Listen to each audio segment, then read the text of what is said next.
Please like this video and subscribe to the channel. Greetings, family, and welcome back to Raising the Vibe. As always, thank you so much for joining me for another video. In this video, I'd like to discuss something that is actually really disturbing to me, and that is the privatization of public water utilities across America. Before we get into it, I'd ask that if you're not already a subscriber to this channel, that you hit the subscribe button and that you also like this video by clicking the thumbs up button. Now let's get into it. So apparently, across the US, cities and towns are allowing private companies to purchase their public water utilities that are responsible for supplying water to citizens and treating wastewater. Take a look at this clip. Across the country, private companies are swooping in to buy water and sewer systems from the local governments that own them. The result for customers? Skyrocketing bills more than double what they used to be at a time when inflation is hitting Americans' wallets hard. The motive for investor-owned utilities is profit, revenue, and that's what matters. It's not water quality, it's not reliability, it's not whether the customers are happy, it's not your neighbor, it's just a money-making machine. Now, in order to induce the towns to sell their public water utilities to the private companies claim that they will provide upgrades to aging water systems that the towns and cities can't afford. However, in reality, it would appear that these private water companies are buying systems that are in great shape that require minimal investment, despite what the claims are when they're going before the legislatures and spending millions of dollars to obtain legislation that will allow public water utilities in the given state to be purchased by private companies. Take a look at this video clip from Pennsylvania, where they've passed legislation called Act 12 that permits privatization of public water companies. One of the tactics that they use is basically to say that the infrastructure that we have is very poor. If they took over, then they would do a better job managing the infrastructure. If the purpose of Act 12 was to help failing systems, that hasn't happened in practice. Let me also be clear. None of the acquisitions so far have met a criteria or threshold of being troubled systems under the Public Utility Code. So far, there have been 21 systems bought under Act 12.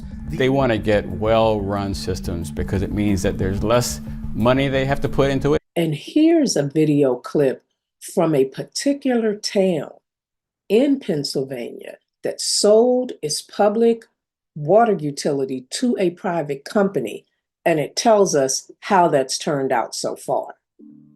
In 2020, the township of New Garden, Pennsylvania sold their sewer system to Aqua Pennsylvania for nearly $30 million. Aqua Pennsylvania is a subsidiary of Essential Utilities, a publicly traded corporation that had more than $2 billion in revenue in 2023. They basically came in and said, New Garden, we can give you this money. You could do your whatever projects you want to do with it. We'll take over your sewer system. We'll run it better than you have run it. And this will be basically a seamless transaction. There was very little in the way of hearings. Very few people knew about it. And quite frankly, very few people are even thinking about it. We were told that it was a great deal because there was a rate freeze and a limit on how much the rates would go up after the rate freeze. That rate cap and growth rate was later eliminated before the sale was executed.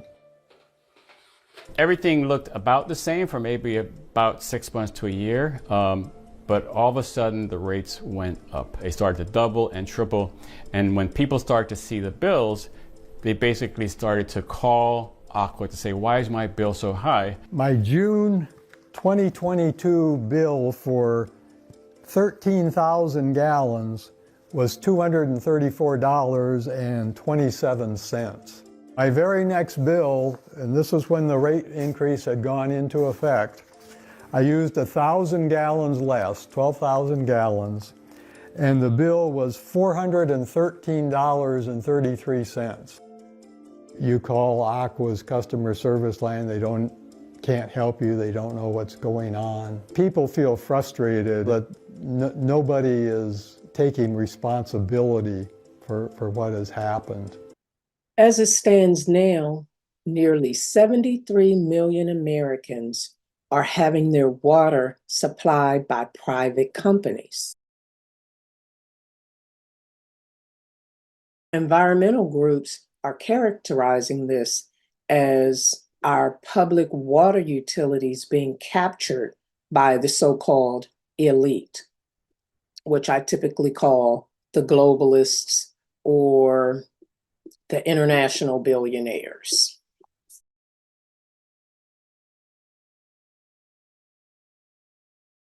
Now, of course, it comes as no surprise, to me at least, that the Biden administration has appointed an advisory council that is recommending the privatization of public water systems. But as corporate corruption and government corruption in America goes, of course, the chair of the advisory council is the CEO of an infrastructure investment bank that targets a variety of industries, including what?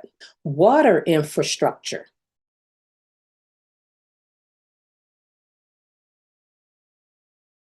So you have the fox, so to speak, recommending that the chicken coop should be wide open.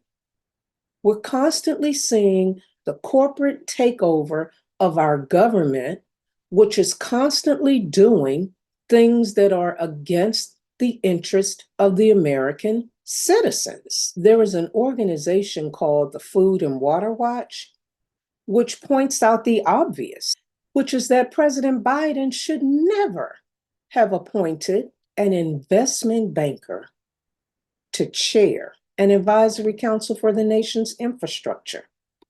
Common sense. Nobody should actually have to say that. It's just common sense. And that organization points out that Wall Street wants to take over public water utilities for purposes of profit.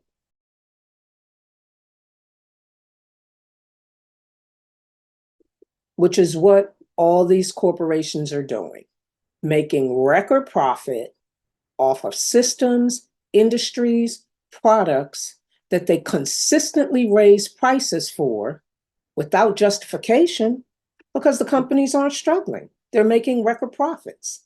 If your profits are through the roof, why do American citizens need to pay more for commodities such as food, water, gas, and so forth? It's a racket. And our government is clearly in on it to the detriment of all of us American citizens. A study at Cornell University found that poverty and privatization are the two biggest factors affecting water affordability in the United States. That study found that water affordability presents the biggest issue for low-income communities and communities of color. The same two types of communities that are always impacted most by all these negative things that are happening currently in the United States. That study also found that annual water bills were $144 higher in systems controlled by private companies. And those low-income communities with privatized water systems are spending about 4.4% of their household budgets on water, whereas the Environmental Protection Agency is recommending that households spend no more than 3% of their income on water. So that's an increase of 1.5 percentage points.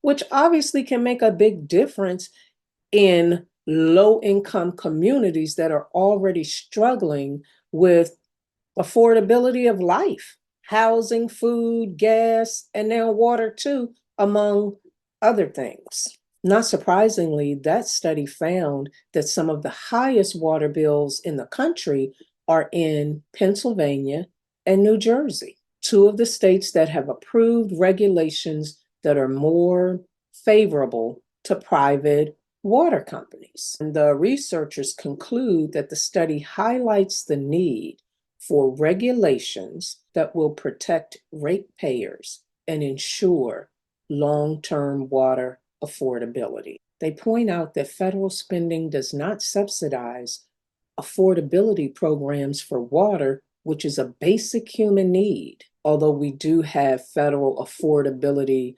policies for energy and for telephone services.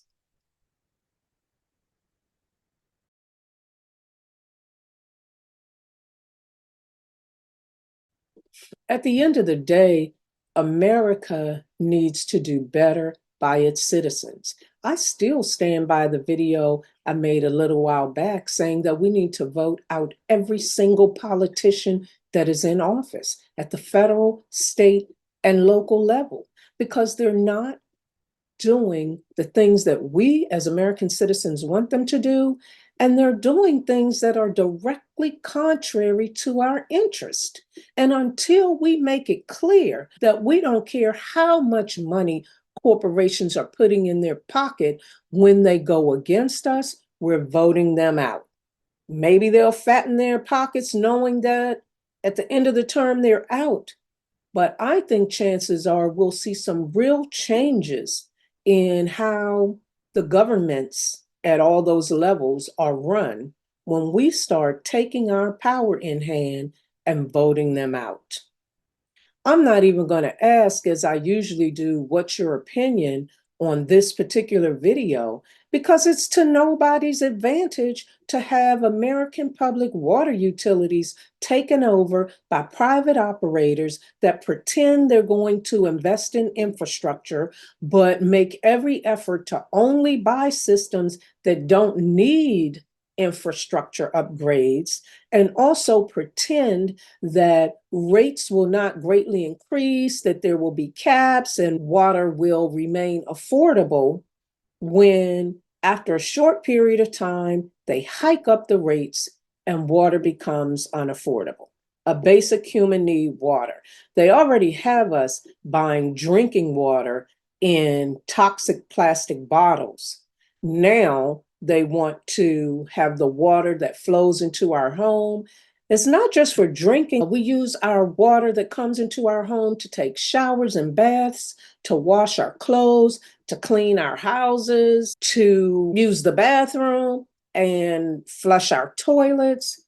It is so critical. I'm going to be honest with you. I'm starting to be of the opinion that Americans need to look into going off grid or doing things that off grid people do, like growing their own fruits and vegetables and digging a well if they have land and can access well water.